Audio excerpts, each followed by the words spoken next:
YouTube, how we doing, family? It's your boy, Yo, and this is another episode of Yo Hoops. I go through every NBA game every day. Today's Sunday, December 21st, and we have a 6-game NBA card. I'm going to walk you through my thoughts, let you know what sides I like, and stick around, because I'll let you know my highlighted play of the day. I do this every day for free, so please leave a like, subscribe to the channel, and let me know your favorite game in the comment section below. Without further ado, let me get into today's recap. Recapping yesterday, we went 1-1. We split our highlighted plays. First, we took Sadiq Bey of the New Orleans Pelicans to go over 11.5 points. I was definitely sweating this one because he was 1 for 5 from the field with just 5 points late in the third quarter. The Pelicans were also blowing out the Pacers, so I wasn't even sure if he was going to play in the fourth. Luckily, they had him leading the second unit to close out the game. He ended it with 18 points on 6 for 14 shooting. Ironically, he was the Pelicans' highest scoring starter. For our next selection, this one had me genuinely sick. I took the Golden State Warriors laying 6 points against the Phoenix Suns. You're telling me the Dubs can't outshoot the Suns in Golden State? That's crazy. The Warriors shot a measly 45% from the field, and while they did win the game, they failed to get the cover. You're going to let Devin Booker damn near go for his season high? All right. Final score was 119 to 116 Warriors. I'm now 15, 10, and 1 on all highlighted plays in December. Let's keep the momentum rolling and finish out the month strong. Without further ado, let me get into today's games.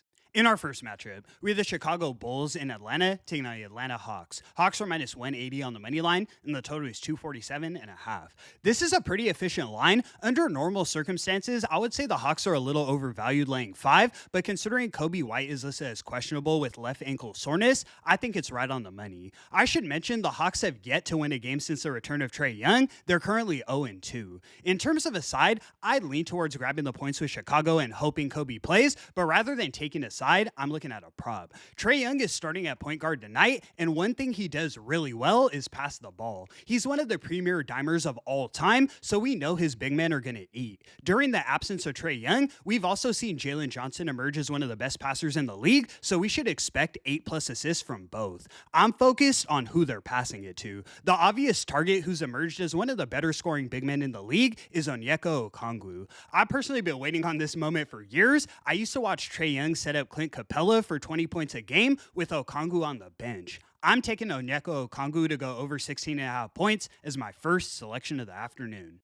In our next matchup, we have the Miami Heat in New York taking on New York Knicks. Knicks are minus 290 on the money line, and the total is 236. I'm a little worried about Miami's injury report coming into this one. Tyler Hero is ruled out, while Davion Mitchell and Andrew Wiggins are both listed as questionable. The Knicks come into it at full strength. In Madison Square Garden, they should get the dominant win. We saw this same matchup in Miami on November 17th, and the Heat won that one 115 to 113. Miami was at full strength in that game, while the Knicks were without Jalen Brunson, so now with the roles reversed at home, I think the Knicks return the favor. I'm taking the Knicks laying the 7.5 as my next selection of the evening.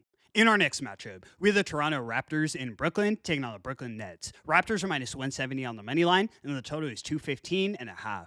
This is a good test for the Nets. They've looked somewhat competitive recently, winning 4 of their last 7 games, but I would say the Raptors are probably the toughest competition they've faced. It does help Brooklyn's case that the Raptors come into this one on the second leg of a back-to-back with travel. They fly in from Toronto. They got their butts kicked last night by the Celtics, and all of their starters played well over 30 minutes. I like the way the Nets are playing. Not only Michael Porter Jr., but their role players like Noah Clowney and Danny Wolf, they should have a very legitimate chance to win this game outright. I've been telling you guys, and it shows more and more every game, the Raptors don't have a true point guard to facilitate down the stretch. Brandon Ingram and Scotty Barnes are not ball handlers, so we continuously see turnovers and bad mistakes. I'm taking the Nets plus the 3.5 as my next selection of the evening. In our next matchup, we have the Milwaukee Bucks in Minnesota taking on Minnesota Timberwolves. Wolves are minus 650 on the money line, and the total is 226.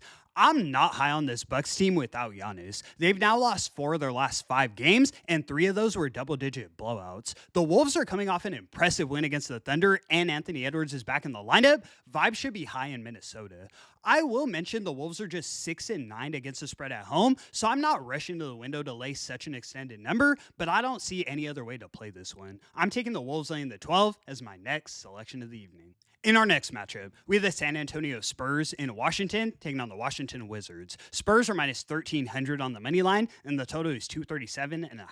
The Wizards come into this one on the second leg of a back-to-back, flying from Memphis back home to Washington, D.C. They beat the Grizzlies outright as 13-point underdogs last night, but most of their starters did play over 30 minutes. We saw this same matchup in San Antonio on December 18th, and the Spurs won that one 119-94. We were on that, and I let you guys know it was a good motivation spot for San Antonio coming off the NBA Cup loss. Tonight, I think the Wizards compete, or at least keep it within the number. Now the Spurs know they can easily blow these boys out by 25, so they probably go up by 20 quick and coast off their bench to a 14-point win. We already know Wemby's not the type of guy built for high minutes, and without him, these lineups aren't 15 points apart. I'm taking the Wizards plus the 15.5 as my next selection of the evening. In our last and final matchup, we have the Houston Rockets in Sacramento taking on the Sacramento Kings. Rockets are minus 675 on the money line, and the total is 223.5.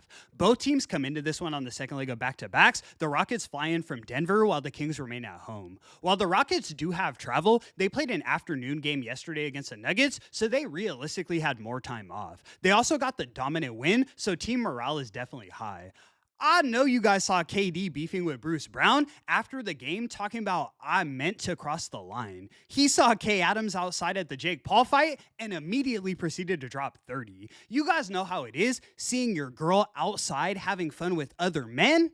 Yeah, it's time to get to business. The Kings already discussed me 2-10 against the spread at home, and they just got cracked by the Blazers last night. KD's going for 30, and the Rockets are airing these boys out. I'm taking the Rockets laying the 12 as my highlighted selection of the evening. And that's going to conclude today's video. Thank you so much for tuning in, guys. 15, 10, and 1 on all highlighted plays in December. Let's go get number 16 and keep the momentum rolling. I appreciate the support so much. I do this every day for free, so please leave a like and subscribe to the channel. It's your boy, Yo! And until the next one, I'ma catch y'all. Peace.